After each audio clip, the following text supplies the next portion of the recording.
Hello everyone, कैसे हैं आप सब। दोस्तों, आज हम आपको कुछ ऐसे इंडियन प्लेन क्रैश के बारे में बताएंगे जिनके बारे में जानकर आप पूरी तरह से हैरान रह जाएंगे।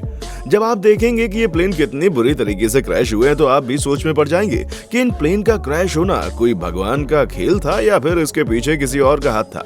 आखिर वो कौन सी फ्लाइट थी जो अपनी मंजिल पर जाने से पहले ही इस दुनिया से रवाना हो गई। इसके पीछे का इतिहास क्या कहता है, अगर आप नहीं जानते तो चलिए आज हम आपको बताते हैं सब कुछ। पर उससे पहले चैनल को सब्सक्राइब जरूर करें। दोस्तों, हवाई जहाज में बैठना और खिड़की की साइड में बैठकर आसमान में खूबसूरत बादलों को देखना, ओहो, नजारा गजब का होता है। लेकिन कई बार हादसे भी होते हैं। भारतीय इतिहास का अब तक का सबसे गंभीर और भयानक हादसा मैं आपको बताऊंगा, जिसमें बहुत सारे लोगों ने अपनी जान गंवा दी। ये हादसा साल 1996 में 12 नवंबर को भारत के हरियाणा में दो विदेशी विमानों के बीच हुआ था। इस हादसे में दो जाने माने प्लेन एक दूसरे से टकरा गए थे और इस हादसे में सऊदी अरब एयरलाइंस का एक विमान कजाकिस्तान एयरलाइन के एक विमान से हवा में टकरा गया। इस हादसे में करीब 349 लोगों ने अपनी जान गंवा दी। इस हादसे में जो दो विमान थे उनमें से एक विमान मालवाहक विमान था और दूसरा था यात्री विमान। जो यात्री विमान था वो कजाकिस्तान का था और मालवाहक विमान जो था वो सऊदी अरब का था। आपको बता दें, हरियाणा में हादसा हुआ था और इन प्लेन्स के पुर्जे और मलबा करीब 10 किलोमीटर दूर गिरा था। यात्री विमान ने दिल्ली से उड़ान भरी थी, जबकि दूसरा जो मालवाहक विमान था उसको दिल्ली में उतरना था। जैसे ही इन दोनों विमानों की दूरी कम हुई वैसे ये दोनों विमान एक दूसरे से भिड़ गए। टकराने के बाद इनमें से एक जहाज टिकाड़ कलां के खेतों में गिरा। आपको बता दें कि शाम को 6:30 पर सऊदी अरब का विमान 14,000 फीट की ऊंचाई पर था, वहीं कजाकिस्तान का विमान 15,000 फीट की ऊंचाई से नीचे उतर रहा था। इस दौरान ये आमने सामने टकरा गए।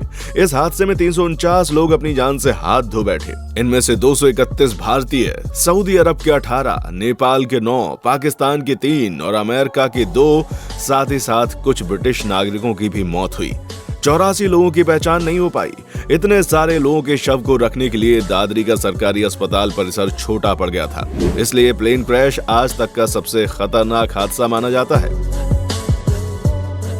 अब बात करते हैं एक और प्लेन की, जो कि हादसे में क्रैश हुआ 1968 में। इंडियन एयरफोर्स का विमान AN-12 रोहतांग दर्रे के पास क्रैश हो गया था। ये प्लेन चंडीगढ़ से ले जाने की तैयारी में था, लेकिन जिस दिन इस प्लेन ने उड़ान भरी उस दिन मौसम बहुत खराब था। लेकिन इस विमान ने मौसम की परवाह न करते हुए अपने पैसेंजर्स को उनकी मंजिल तक सही सलामत पहुंचाने का फैसला किया। लेकिन जब इस विमान के पायलट को मौसम खराबी की सूचना दी गई तो पायलट ने दोबारा वापस चंडीगढ़ जाने का फैसला किया। पर हैरानी की बात यह है कि इस प्लेन ने आखिरी बार रेडियो के साथ संपर्क किया था और उसके बाद से ये प्लेन कहीं गायब हो गया। और फिर इस हादसे के करीब 35 साल के बाद 2003 में मनाली के ABB institute of mountaineer and alliance sports के पर्वतारोहियों को दक्षिण ढाका ग्लेशियर में विमान का कुछ मलबा मिला। इस विमान में करीब 102 लोग सवार थे, जिनमें से 98 यात्री और 4 थे क्रू मेंबर, और इस तरह ये लोग मौत के हवाले हो गए। दोस्तों, 1 जनवरी 1978 को एक और प्लेन क्रैश हुआ, समुद्र की आगोश में समा गया और अपने साथ बहुत से लोगों को ले डूबा। एयर इंडिया का एक विमान था बोइंग 747। उसने छत्रपति शिवाजी इंटरनेशनल एयरपोर्ट से उड़ान भरी। इस प्लेन में करीब 190 पैसेंजर्स थे, जो इस प्लेन में बैठकर अपनी मंजिल पर पहुंचने का इंतजार कर रहे थे, और साथ ही इन पैसेंजर्स के साथ 23 क्रू मेंबर भी थे। इस प्लेन के जांबाज पायलट्स ने विमान की कमान संभाली और रात के अंधेरे में एयर इंडिया का ये प्लेन अपनी उड़ान भरने लग गया। ये प्लेन ATC यानी एयर ट्रैफिक कंट्रोल की निगरानी में अपनी पोजीशन ले रहा था। लेकिन जब अगली बार ATC ने इस प्लेन से कांटेक्ट करने की कोशिश की तो उन्हें प्लेन के पायलट से किसी भी तरह का कोई जवाब नहीं मिला, जिसे देखकर ATC के मेंबर घबरा गए, क्योंकि ना तो प्लेन में कोई खराबी थी और ना ही मौसम में कुछ गड़बड़ी थी। फिर भी वो प्लेन से कांटेक्ट नहीं कर पा रहे थे। जैसे ही ATC को इस प्लेन के साथ कुछ गड़बड़ दिखाई दी तो इसने बचाव दल को समुद्र की तरफ भेज दिया, पर रेस्क्यू टीम के पास प्लेन क्रैश की लोकेशन का पता नहीं था और रात के अंधेरे में इसको ढूंढना बहुत ही कठिन हो रहा था। लेकिन इन लोगों ने प्लेन को ढूंढने में अपनी जी जान लगा दी और अगली सुबह जहां प्लेन क्रैश हुआ था उस जगह को तलाश किया, लेकिन इस प्लेन में मौजूद किसी भी इंसान का कुछ पता नहीं था, क्योंकि इस फ्लाइट में 213 लोग समुद्र की गहराई में खो गए थे।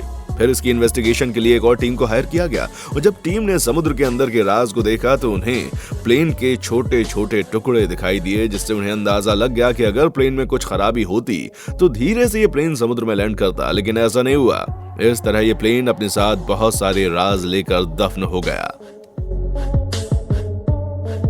दोस्तों 28 जनवरी 2023 को अभी हाल ही में एक फाइटर प्लेन क्रैश हुआ है। ये प्लेन ट्रेनिंग के लिए इस्तेमाल किया जा रहा था। ये एक एक्सरसाइज थी।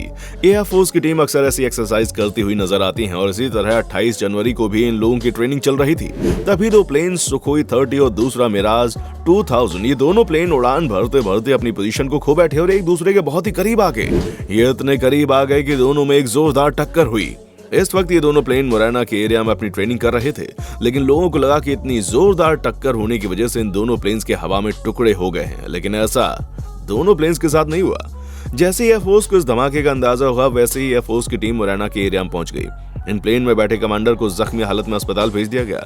जब इन दोनों प्लेन्स के आपस में टक्कर हुई तो सुखोई प्लेन में बैठे दो पायलट्स ने तो सीट इजेक्ट का इस्तेमाल किया। इस तरह ये दोनों बच गए और ये प्लेन कहीं दूर जाकर फटा। इस तरह सुखोई प्लेन में सिर्फ प्लेन का नुकसान हुआ, लेकिन पायलट अपनी जान से बच गए। लेकिन दूसरी ओर मिराज प्लेन में सिर्फ एक पायलट ही बैठा था। ये प्लेन लगातार उड़ता गया और 100 किलोमीटर दूर जा पहुंचा। फिर इस प्लेन ने अपनी आखिरी सांसें ली और राजस्थान के भरतपुर में क्रैश हुआ। इस तरह इसमें बैठे एक पायलट ने अपनी जान गंवा दी। दोस्तों केरल में भी एक हादसा हुआ था जिसे देखकर लोगों की रूह कांप गई।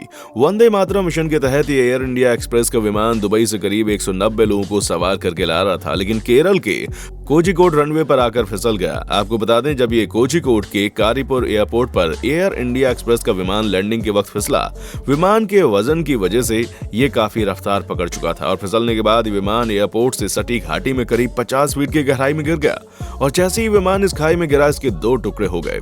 इस प्लेन में करीब पायलट के साथ 20 लोग और भी बैठे थे, लेकिन इन पैसेंजर्स की संख्या पूरी तरह से मालूम नहीं हुई। इनमें से 20 लोगों की तो खाई में गिरने और फिर प्लेन के क्रैश होने के 2 हिस्सों में बढ़ जाने की वजह से मौत हुई, लेकिन जो लोग बचे हुए थे वो बुरी तरह से जख्मी हो गए थे।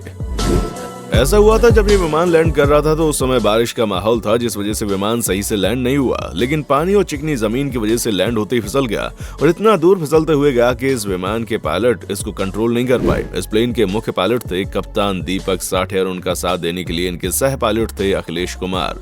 आपको बता दें, साठे भारतीय वायुसेना में पहले विंग कमांडर रह चुके हैं, साथ ही इस प्लेन की कमान भी संभाले हुए थे, लेकिन दुर्भाग्य होने की वजह से ये ना तो अपनी जान बचा पाए और ना ही अपने साथ बैठे हुए पायलट की और पैसेंजर्स की जान की हिफाजत भी नहीं कर पाए। तो दोस्तों ये थे भारतीय इतिहास के कुछ ऐसे दर्दनाक प्लेन क्रैश। दोस्तों अगर आप किसी टॉपिक पर वीडियो चाहते हैं तो कमेंट सेक्शन में आकर के बताएं। आपको हमारी वीडियो कैसी लगी आप हमें कमेंट सेक्शन में बताएं। हमारे चैनल को अभी तक अगर आपने सब्सक्राइब नहीं किया तो जल्दी से सब्सक्राइब करें, वीडियो को लाइक करें, दोस्तों के साथ शेयर करें। हम वादा करते हैं कि आपके लिए इसी तरीके की और भी इंफॉर्मेटिव वीडियोस लगातार लाते रहेंगे। बस आप हमारे चैनल को लाइक शेयर सब्सक्राइब करना ना भूलें और दोस्तों के साथ शेयर करें। ज्ञान बांटने से बढ़ता है। देखने के लिए शुक्रिया।